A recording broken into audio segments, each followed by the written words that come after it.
বিসমিল্লাহির রহমানির রাহিম। ভাই ও বোনেরা যে যেখান থেকে আমাকে দেখছেন এবং শুনছেন, আপনাদের সবাইকে আমার সালাম, আসসালামু আলাইকুম। আশা করি আপনারা ভালো আছেন, আমিও ভালো আছি। UK property gossip by Tasmina YouTube চ্যানেলের পক্ষ থেকে জানাই শুভেচ্ছা। আজ আবারও চলে এলাম আপনাদের মাঝে।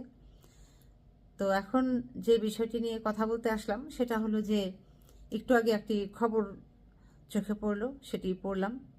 পড়ে যেটি বুঝলাম যে শেখ হাসিনা কন্যা সাইমা ওয়াজেদ পুতুলের বাংলাদেশের রাজধানী ঢাকা শহরে গুলশানে যে একটি অত্যাধুনিক ফ্ল্যাট বাড়ি আছে, সেটি বাংলাদেশ সরকার অবরুদ্ধ করবার নির্দেশ দিয়েছে।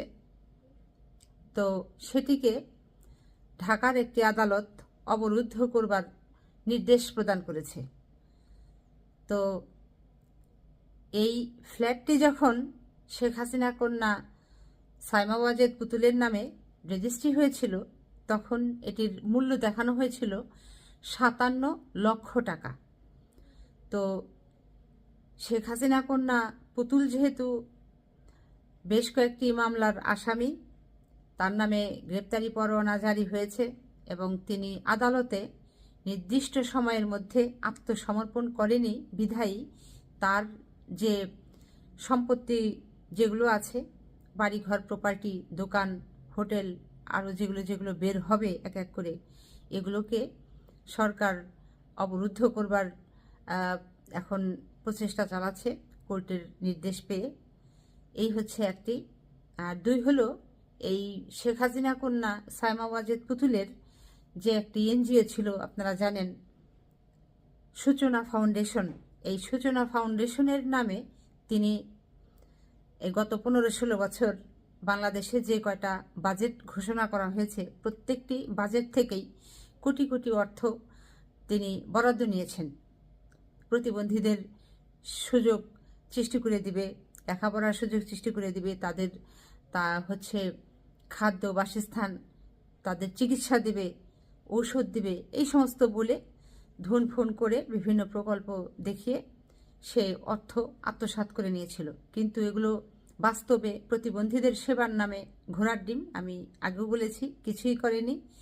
এবং সারা বাংলাদেশে এই সূচনা ফাউন্ডেশনের একটা যদি কেউ কাজ দেখাতে পারেন যে এই এলাকায়, এই জেলায়, এই থানায় সূচনা ফাউন্ডেশন নামে একটি ফাউন্ডেশন আছে, এনজিও আছে, এবং তার কার্যক্রম হচ্ছে এই, যদি আপনারা দেখাতে পারেন, বলতে পারেন, তো তাকে মনে হয় যে বাংলাদেশ সরকার পুরস্কার দেবে।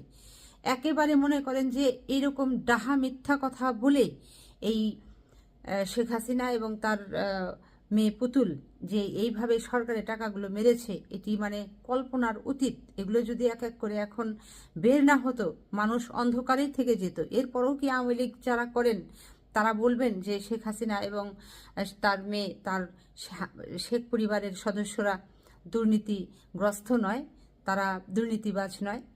তো যা হোক, যে কথা বলছিলাম, এই যে সূচনা ফাউন্ডেশনের নামে 14টি ব্যাংক অ্যাকাউন্ট পাওয়া গেছে বাংলাদেশের বিভিন্ন জায়গায়। তো আরও অ্যাকাউন্ট আছেই, আপাতত শুধু ঢাকা শহরে 14টা ব্যাংক অ্যাকাউন্ট পাওয়া গেছে এই সূচনা ফাউন্ডেশনের নামে।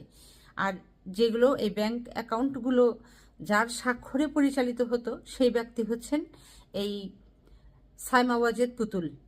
তিনি এই ব্যাংক অ্যাকাউন্টগুলো পরিচালনার জন্য রেসপন্সিবল পারসন এবং সিগনেটরি পাওয়ারটা হচ্ছে তার। তো যা হোক, এই 14টি ব্যাংক অ্যাকাউন্টে প্রায় 58 কোটি টাকার অধিক নগদ অর্থ পাওয়া গেছে। সেটিও আদালত নির্দেশ দিয়েছে জব্দ করবার, সেগুলো জব্দ করা হয়েছে। আর এরপর আরও একটি যেটি কথা, যে এই সাইমা ওয়াজেদ পুতুলের ব্যক্তিগত একটি ব্যাংক অ্যাকাউন্ট পাওয়া গেছে। শুধু একটা অ্যাকাউন্টেই 1000 কোটি টাকার অধিক অর্থ সেখানে শুধু জমা আছে, ডিপোজিট আছে। এখন চিন্তা করেন, এই শেখ হাসিনা কন্যা সাইমা ওয়াজেদ পুতুলের মানে বাড়িঘর, সম্পত্তি, ফ্ল্যাট, জমি জামা, প্লট, দোকান, হোটেল মোটেল, এগুলোর অবস্থা দেখে, তার ব্যাংক অ্যাকাউন্টের অবস্থা দেখে মনে হচ্ছে যে এই শেখ হাসিনা কন্যা পুতুল যদি পাল্লা দেয়, ধনী দেশগুলোর রাজাদের সাথে, তাদের সম্পদের সাথে আমার মনে হয় সে ফার্স্ট সেকেন্ড থার্ড এরকম একটা জায়গায় পজিশনে থাকতে পারে। অথচ সেই দেশের নাগরিক যারা, তারা কোলের বাচ্চা বিক্রি করে দেয়, ছোট শিশু বাচ্চাকে 5,000 টাকার জন্য মা তার সন্তানকে বিক্রি করে দেয় তার পেট চালানোর জন্য। শেখ হাসিনা এমন একটা দেশের তিনি রাজা, প্রধানমন্ত্রী ছিলেন, এখন আর কি বলবো, যে তার কন্যার অ্যাকাউন্টে 100,000 কোটি টাকা শুধু ডিপোজিট ক্যাশ পাওয়া যায়। অথচ সেই দেশের নাগরিক না খেয়ে পেটে ভাতের কষ্টে আত্মহত্যা করে, গলায় ফাঁস নিয়ে মারা যায়। এখন আপনারা অবশ্যই কমেন্ট করে জানাবেন যে এই যে 15-16 বছর মানে মা মেয়ে শেখ পরিবারের সদস্যরা মিলে কিভাবে দেশটাকে লুটে পুটে খেয়েছে, এরপরও আপনাদের কি শিক্ষা হয় না? যারা এই আওয়ামী লীগ করেন, আপনাদের লজ্জা হয় না? আপনাদের শিক্ষা নেওয়া দরকার এগুলো থেকে। এগুলো যেগুলো বের হচ্ছে, এগুলো তো কোনো কিছু মিথ্যা না, এগুলো তো বাস্তবে যেগুলো পাচ্ছে সেগুলোই সাংবাদিকদের মাধ্যমে প্রকাশ করছে। তো আপনারা যে এত বলেন যে বিএনপি এই দুর্নীতি করেছে, এইটা করেছে, ওইটা করেছে, আপনারা তো শুধু মুখেই বলেছেন, আপনারা তো একটি প্রমাণও দেখাতে পারেননি কোনো সাংবাদিক ভাইদের মাধ্যমে, তাদের লেখনির মাধ্যমে সেই ব্যাংকে গিয়ে যে এই অর্থটা ধরা পড়েছে, এই তার প্রমাণ, এটি তো আপনারা জনসমক্ষে আনতে পারেননি, যেটি এই অন্তর্বর্তী সরকারের যারা কর্ণধার তারা প্রমাণ করতে পারছেন, তারা আনতে পারছেন, এবং এনে তারা ওই কি বলে গোপন করে রাখছেন না, সেগুলো সকলকে দেখবার জন্য, জানবার জন্য সাংবাদিকদেরকে উদাত্ত আহ্বান জানাচ্ছেন, সেগুলোকে প্রচার করবার জন্য, এবং যেটা বাস্তব ওনারা সেই সত্যটা বাংলাদেশের জনগণের কাছে সেই বাস্তব সত্য চিত্রটাকে তুলে ধরছেন, উপস্থাপন করছেন। তো এখানে কোনো মিথ্যাচার নেই, যেটা বাস্তব, যেটা সত্যি সেটাই হচ্ছে, এবং সেটাই যেগুলো করেছেন, অন্যায় অপকর্ম যেগুলো করেছেন শেখ পরিবারের সদস্যরা, শেখ হাসিনা সহ তার মেয়ে পুত্রকন্যা সবাই যা করেছেন সেগুলো এখন এক এক করে বের হয়ে আসছে, প্রকাশ হচ্ছে।